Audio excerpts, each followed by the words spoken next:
I'm good. I'm excited to be here, ready to watch the Alliance versus Liquid game.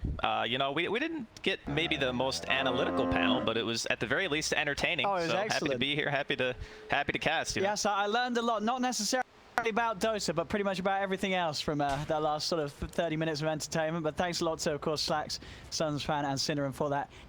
Excellent bit of analysis coming into this one. Alliance versus Liquid. Andy will sort of take it from where they led off. I mean, looking at these lineups, it's sort of 50-50. The panel was a bit split on this one. I mean, do you agree, or from your perspective, are you seeing a certain squad come out with a stronger hand? I think I would probably favor Liquid very slightly, just because I feel like Liquid have always been this team where if you get Koikfa on a hero, you know, he's been called like the cheese picker. For example, he plays the Lone Druids, he plays the Broods, he plays the Visage, and I really feel like this is a very, very good Visage game. So I feel like they've set him up for success, but we'll see what happens. I guess slightly Liquid. All right. Oh, well, we'll see if it plays out. I mean, I've got to agree, there's certain combos that look incredibly strong. If they're able to get the sort of the Axe Phoenix going in the team fight, obviously there are ways on Alliance to disrupt it. I mean, things like the S4 Brew coming in as the last pick, a hero that we don't really see a lot of teams like to play. Are you a believer in this hero, or do you think this is quite a tough one to make work in this meta? I do feel like he's very good for this patch. You know, he's high tempo, his laning phase is usually pretty solid, he builds into fighting items, he's also fairly flexible. If you need him to initiate, he can. If you want him to be like that pipe carrier, crimson carrier, things like that, you can do that too. So I feel like if anyone's going to make it work, it's going to be S4. As Cinderin said, he's exceptional on this hero. We'll have a look at the lane setups, and no real surprises with the way things are going to start. I mean, this bottom lane, Nico Baby farming on the safe lane as the Ursa. He is against a melee hero, but the backup of Tiger with the Spirits, it's got to be a little bit annoying, right, for the Ursa? Or would you still say this is a lane where Nico Baby should farm A-OK? Come on, sprites! I think it's going to be down to levels. If Liquid can get a level advantage by like just securing more denies over time, the Phoenix level 3 is their big power spike, right? Level 2 Fire Spirits. That's when it becomes really a nuisance for Nico in this lane, but for now they should be okay. We'll see on the other side of the map. S4 it's going to be dealing with Mickey and Insania on this top lane. Hansken constantly going to be on the lookout for angles to fisher in heroes and allow S4 to get in close and personal. To harass into the face of the two of them, but as it is, S4. The CS, how well he can do here. There's a big creep wave coming in under the tower that Mickey will have to farm it against his own tower's hits. Hansken now starting to make the pull to keep this lane in good standing for Alliance on the top. The mid lane matchup, Limp's Quap against Koikfa's Visage. Obviously the Quap picked up very early. Koikfa picking this Visage. This is a hero that he's picked into this Quap matchup because he feels very confident with how he can play it in the 1v1. I feel it's more once you hit 6, you don't really care about your lane opponent that much anymore. You know, you get the familiars, you can farm really fast. You know, he does have the Helm of the Dominator queued up, so he's planning on allowing his team to kind of group up around him and just be that siege engine that his team kind of needed by the Luna some time as well. Yeah, and it's going to be really nice when it comes down to the big game fights, having that extra stun control around the egg just to make sure anyone that doesn't get caught by the initiation from the axe is also going to be stopped from being able to take down the Supernova. We'll see how well his micro is able to come into play. It does get down to that. So far, though, nobody getting entirely bullied out of the first few waves. Bottom, Nico Baby, CS 8 for 0 against the 11 for 3. Boxy just with the slightly better time. And on that bottom lane, do we imagine that we are going to see Boxy and Tiger consistently play the lane rather than starting to skip and pull creeps as the axe? Do you want to stick here in the... I would imagine so. Yeah, I would imagine that would be the case, just because when you can contest the core heavily, it always makes sense. You can see FNG taking a little bit of damage here from the Spirits, and he skilled his attendance level 1 just because he realizes in this lane it's going to be tough, as S4 also getting quite low on the top lane, but he's got a salve, so... And one thing they will do, though, is certainly farm the creeps behind the tower at least to keep the pressure and keep that opportunity open for potential dive-ins onto FNG if he does continue to get as low as he is. The mid lane, Hansken's come over with the movement, keeping an eye on Koikfa, seeing if he can get an opportunity with the level 1 Fisher, but it's not going to be the case. Koikfa keeping it smart, keeping his distance. Still, though, that mid lane, the CS really starting to add up. Limp, we've seen it so many times here in this tournament. He just turns up in these 1v1s and he just bodies the enemy mid. It's 17 to 8 against the 9 for 2. Scanning. It's also important to note here that Hanskin did kind of rotate over to mid. You can see right now that Alliance are using a scan as well, because they're worried that that boot shaker, when he's off the map, there is very high kill potential with just a fissure block onto a low level Visage. The hero is quite slow. And right now, like Liquid, their TP is a Phoenix and a Rubik, not the best. Yeah, there's no instant way to sort of get in and threaten Limp, stop him from being able to back off if he's got a skill point to spare to throw into the blink. Definitely having to be careful, and that cautiousness allowing Limp to really take a hold of this 1v1 right now. Both heroes getting very low here. Limp's got the Sow prepared. Koifa, how's his regen going? Well, not the standard sort of regen. I mean, his man's sitting on a triple fairy fire. I don't think, well, not every day you get to see a triple fairy fire. Yeah, he just wants that damage. Also, I mean, you have to assume that he knew the Hanskin was going to be making those rotations as well, so maybe he's looking to potentially bait them like too far into the tier 1 dive, get a nice return kill. Sure. Be a nice swing for them in the mid lane. I mean, no one expects the triple fairy fire. That's a certain. Koifa will now get himself a salve out, will be able to keep himself back up to full HP. So far in the lanes, nobody yet to fall. We've had a lot of games with a lot of chaos incredibly early, but this time around, first 5 minutes, no kills quite yet from either side. Illusion. See on the farm who's really losing out the most. It is S4 on that top lane and Koifa in the middle lane, where you're seeing the lack of farm show the most after the first 5 minutes. Farm for the carries. Mickey 24 for 9 up top, 27 on Nico Baby down bottom, so both hitting a very sort of similar game from the laning stage. And you would imagine on the Ursa, Andy, we're going to see probably the Battle Fury again, would you imagine? I mean, I've seen it a lot, so I have no reason to believe otherwise. I do feel like their lineup is probably more like early mid-game focused, so maybe he might lean towards something a bit earlier like a Basher, but we haven't seen it in a while. No. Seems everyone really likes just having that extra farm potential, like Synderen was saying earlier on the panel as well. As a Boxy he's on a walk. He's getting himself a double wave here. He's gonna, attract a bit of attention. Limp's gonna come across. He wants to get involved for this kill. He's not even gonna need to use the Sonic Wave. They step over and they quickly shut Boxy out of this area. It's one of the things, Limp being a co-op, it's not too hard for him to make the journey over with the blink, close the gap and get involved. And he'll quickly be able to return to lane and not really miss out on much at all with the wave pushed in. It's going to push back and he barely misses a creep. Also able to find a regen room for the bottle. Things getting better and better for Limp in this whole start of the game, in this middle lane. 33 to 16 on the CS, getting involved in kills. It's a perfect Queen of Pain start. Yeah, and you expect Limp, this is a comfort zone hero for him as well, so I would assume that he's just going to continue to just snowball that game to his advantage. I wouldn't even be surprised to see them make more rotations to this bottom lane, because Boxy is kind of their tempo. If his timings are bad, I feel like Liquid's draft could just fall apart, right? If he doesn't get his Blink Dagger timing, whatever tanky item he's going to get, because he's the one who has to go in, right? So if he can't go in, the game is going to get real messy. Gotta help his game out for sure. Top lane S4 getting gone on a bit by Mickey and Insania. They get the telekinesis back into the Lucent Beam. The one charge though has the extra speed required for the Brawler as he runs his way out of the top lane. Back to safety, back on mid. Hansken again continuing to eye up potential onto Quake. Quite able to get close enough. It's 1 for 0 and Nico Baby queuing up. I mean, the question is going to be, Nico Baby as the Ursa with the Battle Fury. How do you think his farm compares to Mickey as a Luna? Like when we see sort of these periods where it's going to go down to clearing out the jungle, like who farms faster in your mind, a Luna or an Ursa with a Battle Fury? I think Luna is pretty much the queen of farm speed, and the cool thing about her is she doesn't really require much investment. That's like one of the big benefits of having the heroes. The glaives just do most of the heavy lifting for you, so you can just hit your jungle, buy whatever items you feel like you need at that point in time. Whereas Ursa, you are sacrificing your early game potential. So instead of having, like we saw for a good while, the Treads Abyssal Blade Rush was very common. That build, you could just run at people and you were absurdly tanky, and you had CC to boot, and you were actually fairly mobile. With obviously the changes to Urshock and stuff. So I mean, it feels like the Ursa's sacrificing more to get relatively equal farm to a Luna, But if they want to just get like Battle Fury into the SNY and then go run at them, I think that's fine. Like I think the timing will end up working out okay. For sure, because they have got that issue, right, Liquid, with their lineup when it comes down to single target damage. They've got excellent spread between the Luna and the team fight, but if this Ursa is able to build up to this critical mass, as you said, with the S and Y and then into a Satanic, they don't really have a hero that can sort of frontline against him. Nico Baby's going to be able to tear them all apart in the late game.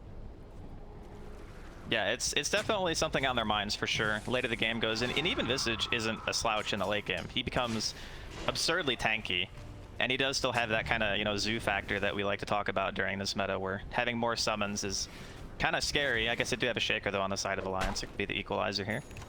Yeah, we've seen a few great performances from Hansken on it too.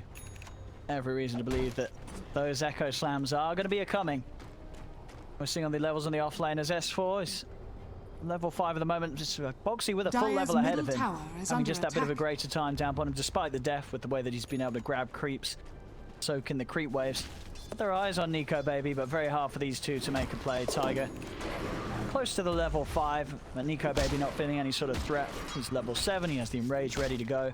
Can't really make a move on him right now. Yeah, they're definitely waiting on Alliance as well for that level 6 timing on S4. He is going to get it now, so the Primal Split is up and ready whenever they want to try to make a move here on Alliance. Haven't seen a Sonic Wave or really any real commitment from either team to try to make anything happen yet in this early game. I mean, now that he has hit the 6, could Alliance go for... I mean, but they are going to smoke. I imagine top lane is quite appealing, right? Because they do have the tools to dive and burst the Luna. Yeah, it looks like that's going to be their decision here. Gonna drop a sentry here, Insania doing some dewarding. I do not believe okay, he knows S4 is there, but he does not know about the smoke. May just be the Rubik that falls if they do want to take the grab on him. Shows himself on the wave. They want to dive for him though. If they do, they're very well. Maybe TP reactions pretty much, I mean, yeah, the entire squad with TPs available, so they will react. FNG is going to start taking that outpost back in Alliance's favor, and at the same time, they're able to keep control of their own down bottom, so this will be the two outposts being in control of Alliance as we hit this 10-minute mark.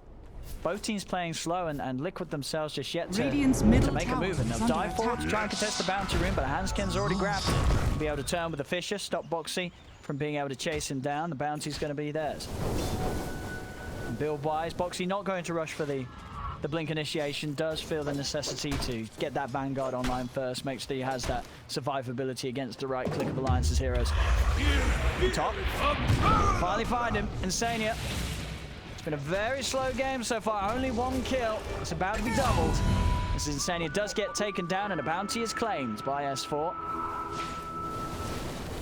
I didn't really have to commit much to that one, just a Rubik after all, so they're going to feel happy about this. They're going to force a TP because there is a cart wave in the top lane and also in... So the thing about Visage, and this is going to be like a focal point obviously for Liquid because it is their last pick overall. You kind of can't forget about this hero because eventually you're going to get those familiars, you're going to get, obviously right now he's got the Alpha Wolf rocking out the damage aura. He's going to walk up to some towers. If you make a bad rotation, he's going to punish you so hard. The way that you stop this hero from doing what he wants to do is you can obviously build like the Crimson Guard type items, or you can just make really quick moves and then save your TPs to go back, which is kind of what Alliance were trying to do earlier when they were making that rotation for the one in the top lane. So look for them to keep making those types of moves. Quake for keeping himself in the jungle, knowing that he's just very strong right now. Alliance have to be careful how they approach him. They are getting time to put a serious amount of damage onto the tier 1 tower top. Tiger has come in to try and slow things down, but this tier 1, by the looks of it, is going to fall inevitably. As yeah, there'll be no further attempt to hold it. Tiger should under no pressure at all. He has a dive and an egg available. They won't go for him though. But they just got a free tier 1 and it is still Liquid not doing too much. It's a dead Insania. Once again, he's struggling to find the area on the map to get out and get some farm and get some levels as they just keep killing him as soon as he shows himself. Quoifer does manage to finally siege that bottom tier 1 with action going on elsewhere. It's really hard to walk into Visage. That's basically going to be the whole story of the game for Alliance. It is just very hard to like approach and just try to fight him straight up. You have to cause kind of chaos other places on the map and then make a quick movement somewhere else to try to kill heroes before he's able to get in position. Because more than anything, the hero is super slow, right? We are going to see a wraparound on mid. Mickey, he's going to need TP backup immediately. Primal split committed from S4. They're looking to throw everything in onto the Luna. Jump forward with the burst. They'll bring Mickey down low. Is there anyone here in time? Boxy's trying to run forward, but the Luna's already dead. Alliance got what they came for. Liquid unable to keep their carry safe as Mickey just farming a little too far forward on that mid lane into the river. Yeah, Liquid here also going to pop a smoke. Boxy and Insania. He did opt back for the Blink Dagger, by the way. He skipped the Vanguard. He knows he needs to be... Yeah, he needs to be able to jump. Yeah. Because with a Visage on your team, someone needs to be able to start the engagement. And it's also really nice to counter-initiate if they try to walk into your Visage as well. So it kind of serves two functionalities here for Boxy. No, for sure. They really need to start finding some action themselves. I mean, with 13 minutes in, they've been yet to shed any blood of Alliance's players. Dude, this Wild Wing doing work. Got the tornado going, killing the creep wave. It's actually quite annoying for heroes like Visage because they're already slow. You got to find the source. I mean, quite for at least able to get on top of them with the familiars, put a stop to the spell. They're taking this tier 1 tower mid now. As Alliance, have they got any response? Primal split obviously still on cooldown for over a minute. They don't really have the means to put a stop to this. Dire's top we're seeing, as you say, this Visage just tear through tier 1s at a pace where Alliance, they don't even really have the chance to put a stop to it. No one wants to go forward and tackle Quake right now. They kind of need some items. Like, timings are going to be really important for Alliance here. A Blink Dagger on the Shaker would obviously be like the #1 thing to look for to stop the Visage kind of from walking up and casually killing towers. But at the moment, especially like you mentioned, if they don't have split, there's really no way for them to walk in, and Nico doesn't even have his battle shooter yet. So Nico Baby's still working on his farm. Like, his farm's good, he's the highest net worth, but it's going to be a while, I think, before Alliance feel truly comfortable just walking into a 5v5. Sure. But with Alliance's lineup in mind, do you think they're kind of cool with that anyway? Like, when you see their draft, does it sort of say to you, hey, we're not in a rush, we're happy to take this game down to the 40-minute plus this time? They can play the side lanes and kind of, you know, force, I guess, rotations around the map and buy themselves time. But ultimately, I do feel like Liquid have the better late game. So I think at some point, you know, come like 25, 30 minutes, something is going to happen for this lineup.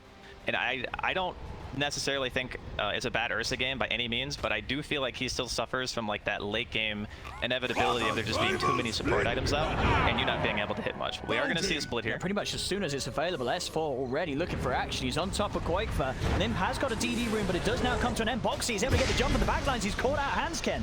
The Shaker immediately eliminated. They're now going to turn and start beating down on S4 through the split. He's got to run. He's got to get out. Will manage to break himself away. But that was a split used just a little too aggressively. The rest of Alliance weren't ready to back up S4. They couldn't fight up into the high ground there of Liquid. And Liquid, they ended up turning it around. Boxy gets a jump on Hansken. And now I have FNG. He's going to be found as well. He's trying to farm up a bit of the neutral camp. But Liquid just run over the map and they'll kill him off as well. They'll get 2 of them. Yeah, that was a nice little extra pick there. It does reveal they have a ward there, though. So expect Alliance to just kill that Obs as soon as he respawns. But this is kind of the feeling when you pick a Brewmaster and, you know, you throw that ultimate down and just nothing happens. All of a sudden now your tier 2 is going to be sieged. Honestly, with a lineup like Liquid's, you could easily walk into the Roche pit as well. You know, there's no blink on Hansken. He's still, what, 800-900 gold away from being able to have that. There's really not a whole lot, I think, that Alliance can do barring force a reaction and try to outnumber Liquid in an engagement. I think that's probably the ideal way for them to take fights. Obviously, smokes are going to be useful as well, but for the time being, just fighting Liquid's lineup doesn't seem very plausible with their heroes. No, for sure, yeah. Particularly as you say, until they have that blink and they're able to get a jump themselves. Liquid just have a much easier team fight to execute and a much readier pace. Still, the Brew have to rely on that primal split. That last one, not used to great success by S4. They've got to wait another minute before they're able to give it another shot. It's going to give time, and as the game continues, we are seeing both Mickey and Nico Baby stay up at that same pace. We're farmed very close between the carries, very close overall. I mean, 16 minutes in, just 4 for 2. A much slower paced game to what we're used to be seeing, but you know, not by any means a criticism of this match. Very, very safe and careful plays from both squads here.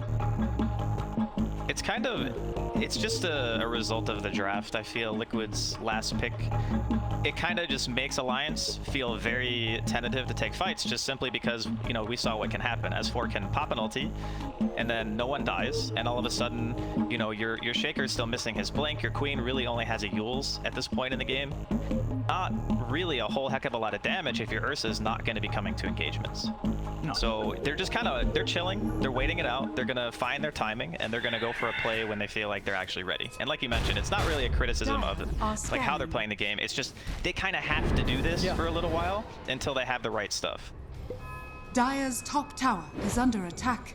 Very, very careful and playing, and understandably so. Liquid, they will start to move towards this Roche area, ideally finding a pick off before they do want to commit for it. Boxy leading the charge. Their sights set on maybe finding someone around behind this area where the tier 1 tower once was. Boxy reveals, ping into the wave and pulling the creeps to keep the pressure on mid. Nico Baby is around, backing up FNG, but still with just a Battle Fury alone, Radiant's not really the most attack. potent of items to be fighting with. He's much better suited to sticking with the farm.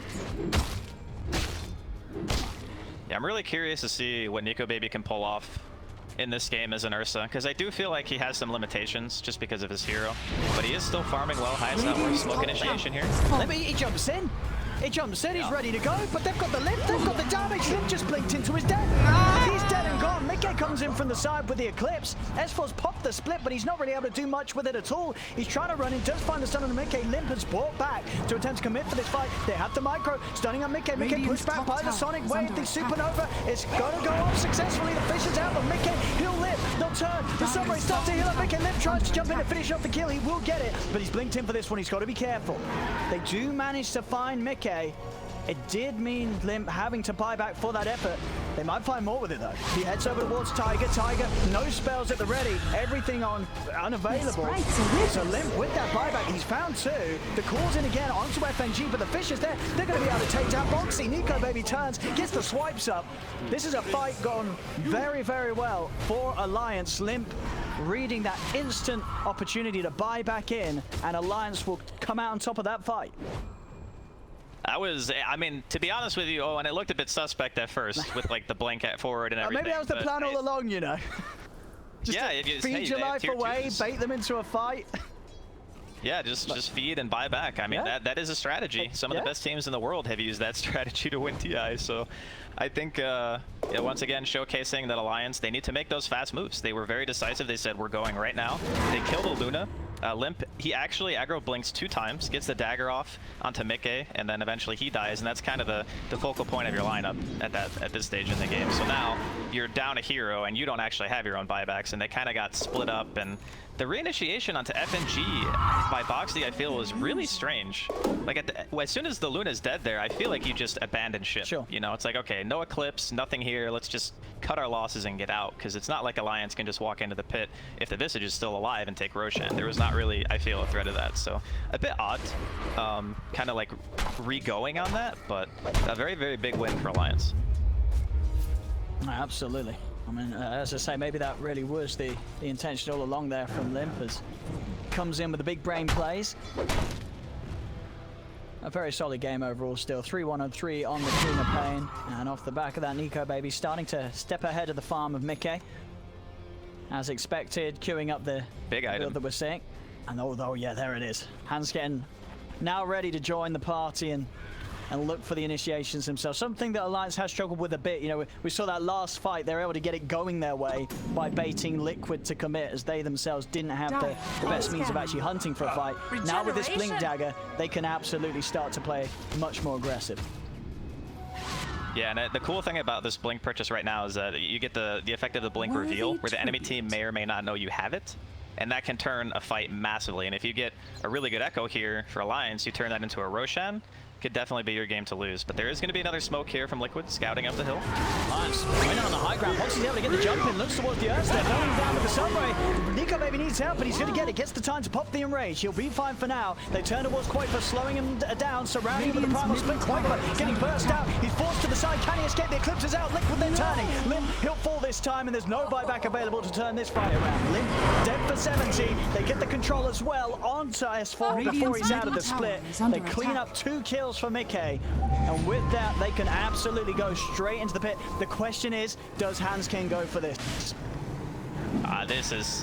This is a lot. I don't know, man. Like he's thinking about it. Dire's middle tower is under attack. I don't think you do this. Like your queen's dead. Even if you get lucky, you can get the Roche, maybe. Dude, he wants to do it so bad. He wants to make this jump. Is he gonna do it? He's waiting for it to get low. He's waiting for it to get low. Oh, he's gonna do it! He's got it! He's got it! He got the kill! But Mickey will still grab the Aegis. They turn, they kill off Hanskin after his noble attempt to trip up Liquid in the pit. Nico Baby also committed, and he will fall as well. I mean, he couldn't resist, Andy. He couldn't resist. He did get the kill, but it does not work in their favor. Like, every Earthshaker player knows that feel. You know, there's a Visage in the pit, you know there's familiars, there's like a ton of creeps. You can make this play, maybe get the Aegis, but can we just give props to Insania right there? He was so ready for that. Yeah. He like instantly lifted him as soon as the Echo came out, and they didn't even have vision of the high ground. So just really methodical play coming in here from Liquid, just understanding that that play, if it works, right, if he gets the Aegis, it really stunts their ability to walk up to the high ground and really siege the tier 3 because of the fear of buybacks and stuff. So if he gets it, it's like a high risk, high reward. So, you know, it didn't work out, unfortunately, but he did get the Roche kill. He did. So a little bit of experience. I mean, that's what he'll be reminding his team. He'll be like, guys, I got the kill. I got the kill. Yeah, for sure.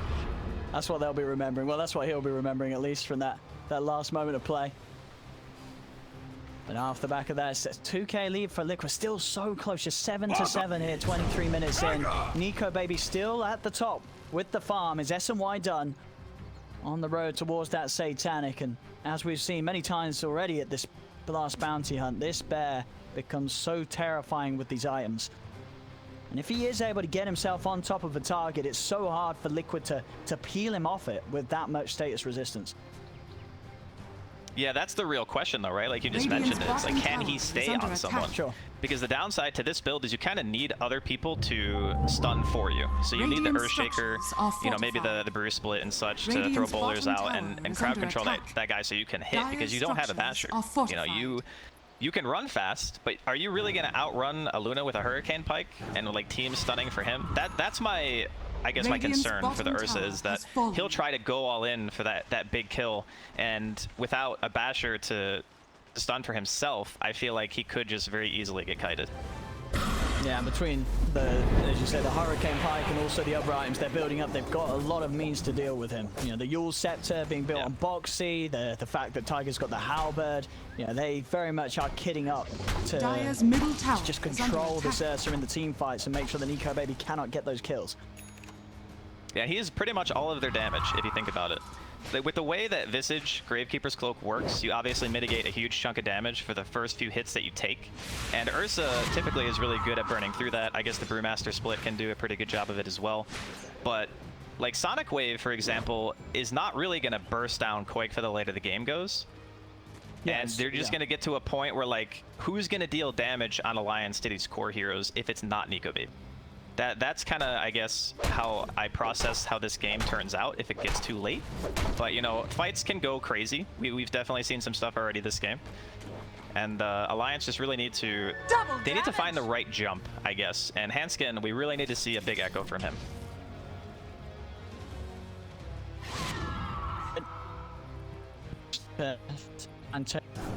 Radiant's middle tower is under attack. Putting it tier 2.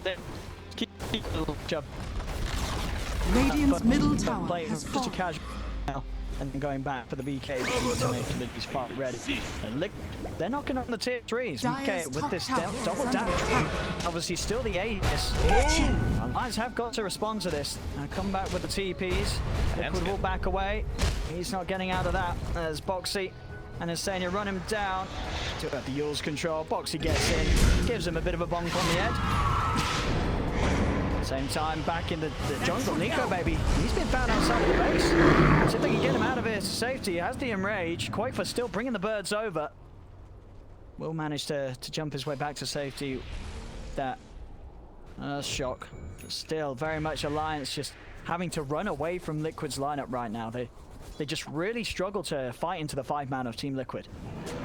It's just been the story of the game, right? The Visage, if you see him and your alliance, you just go, well, we can't, if we do kill this guy, we have to commit so much. We give this guy the kitchen sink, everything, Echo, Sonic Wave, like all these abilities, just try to get him out of the fight. If they can do that, I feel like it'll be a situation like the earlier. Shot. He's able to dodge the Berserker's course of box. He doesn't get the initiation that he'd hoped for. S4 getting stunned in position. He does have the primal split at the ready. He's going to back off for now. Doesn't want to feel pressured to use it. Has to save it for the optimal time. As Liquid continue to poke, Mickey back up, finishes off the tier 3. The racks now exposed as Mickey and the Familiars start to take this melee racks. Alliance, they've got to make a move soon. They will be saved by the fact that the Aegis does time out. Mickey and the gang don't want to force it without the Aegis. They'll retreat. There's still a tier 2 to be taken up top. Liquid, they're not going to push the issue. They're going to play it safe. Yeah, there's no reason. I mean, you can kind of see, or I guess maybe if you're Alliance, you can feel how the game is going, right? Like, you just don't ever feel like you can walk into them or really do much of anything. And it's that's not going to change unless I feel Liquid make a mistake or Alliance gets some really big jump. Lane. Alliance, they're trying to commit on this. They're trying to come out and fight into Liquid, but Liquid, they've still got all the ults ready to go. The fish is out, but Boxy jumps into the 2-man core. Hanskin goes to the Echo on the backline, but it's not enough damage. There's still the opportunity for Tiger to pop the Supernova. Nico maybe jumps over towards Boxy, will finish him off, but Tiger, the Supernova successful, is holding Alliance back. There'll be a buyback from Hanskin trying to get back over into the fray, but Nico baby's caught in the river. The Ursa goes down. Liquid, they're going to chase down for more. FNG trying for the TP out, but they have to Yule Scepter to cancel it. As for the split ends, he will manage to blink off the back of it and get himself away. But Hansken, he's being run down. He brought back for this. FNG does finally fall. Liquid take 3, including that dieback from Hansken. And with 3 gone, they'll resume process straight down the mid lane and look to take away these barracks from Alliance.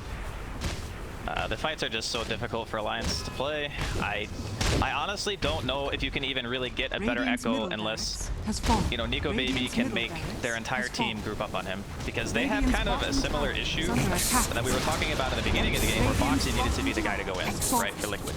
But for Alliance, if no one can deal with the Familiars and just the damage output of like Sunray and the Eclipse coming in for Mickey, you don't have a front line, like, at all. And because of the SNY Battle Fury build, I don't think Battle Fury is really the problem here. I think SNY maybe was a bit greedy, and BKB might have been a better choice in hindsight, just simply because it would have allowed him to go into the fights so that the Shaker, the Enchantress, and the Queen could use their spells more effectively. I think that's kind of how this game played out, because you saw how fast Nico Baby died there. Oh yeah. He just melted.